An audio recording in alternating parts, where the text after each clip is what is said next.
Voice acting practice. These are my lines, these are your lines. Let's go. Enough!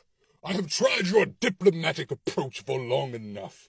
If it is war they want, then war they shall receive. My lord, I urge you to reconsider. And I urge you to hold your tongue. You're an advisor, nothing more. Do not speak to me like that. I speak to my lessers, however I wish. Lesser? You would be nothing without me. I beg your pardon. Do you forget to whom you speak? No. It is you who forget. I have witnessed the rise and fall of countless empires, and there is one common thread in all those that do fall, the dismissal of my advice. So by all means, disregard my warnings if you wish, but do not be surprised if your empire falls like the rest.